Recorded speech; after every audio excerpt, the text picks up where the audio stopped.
Hello. কালকে সারা রাত তোমার ফোন ওয়েটিং ছিল, আর আজকে তুমি কল ধরতেছো না, এগুলোর মানে কি মাইশা? আম্মুর বাসার দিকে আসছি, এখানে তো নেটওয়ার্কের সমস্যা। কোথায় এখন তুমি?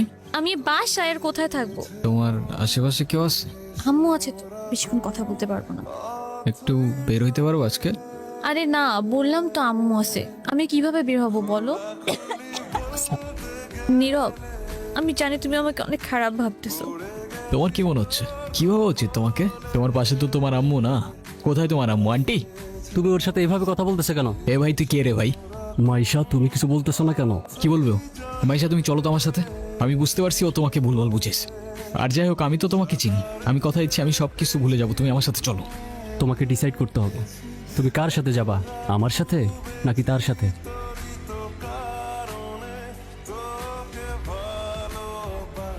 নীরব, নীরব, তুই এগুলা কি করতেছস? পাগল হয়ে গেছস? আমি তোর হাতে জীবনে সিগারেট পর্যন্ত দেখিনি, আর আজকে তুই কি হয়ে গেছিস ভাই? বাবার কষ্টের টাকাগুলো সব আমি নষ্ট করে ফেলছি ভাই। আমি কি করবো? আমি আর পারতেছি না ভাই। নাম কি ওর? মিনু। ওকে রাস্তায় ফেলে চলে গেছেন না? আপনার কি কোনো কমন সেন্স নাই নাকি? এত ছোট্ট একটা বাচ্চা, ওরা কথা বলতে পারে না, তবে নিজের চোখ দিয়ে ওরা নিজের অভিমান প্রকাশ করে। কখনো বোঝার চেষ্টা করেছেন সেটা? আরে অথই, তুই এনে আরে ভাই বইলেন না, এই ছোট্ট একটা বাচ্চারে রাস্তায় ফেলে চলে গেছে। কেমন লাগে বলেন? মেজাজটা খারাপ হয় না? তার উপর আবার কোনো কথার উত্তরই দেয় না। আসলে ওর মানসিক অবস্থা তেমন একটা ভালো নাই। ও কি করতেছে না করতেছে ও নিজেই কইতে পারতেছে। যেটা যত্ন নিতে জানে না সেটা নিজের কাছে রাখতে যাবে কেন? আপনার ভাইকে বলেন ঠিক মতো ওর যত্ন নিতে।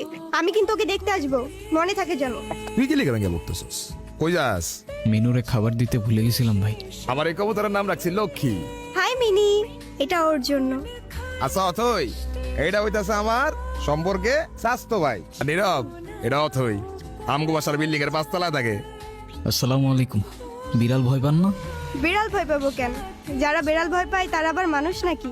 মিনুকে দেখে মনে হচ্ছে ও আপনাকে অনেক দিন ধরে চেনে।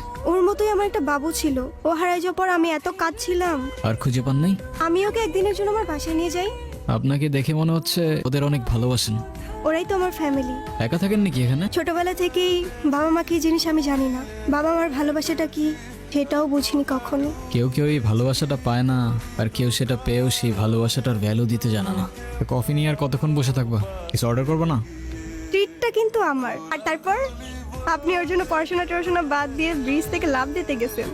এই যুগে কেউ কারোর জন্য মরে? মজা নিচ্ছো না? আপনি অনেক ভালো একটা মানুষ। নিজের জীবনটা কিভাবে শেষ করে দিয়েন না। লাইফ সবাইকে একটা সেকেন্ড চান্স দেয়, হয়তো আপনাকেও দিবে, সেটাকে ইগনোর করেন না।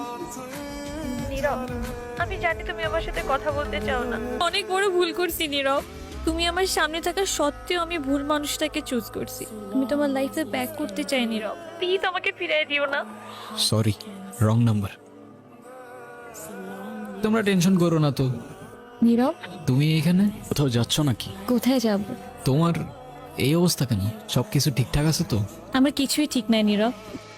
রনি আমার লাইফটা একদম শেষ করে দিছে। তুমি কাউকে কিছু বলো নাই কেন? বলার সুযোগই পাইনি।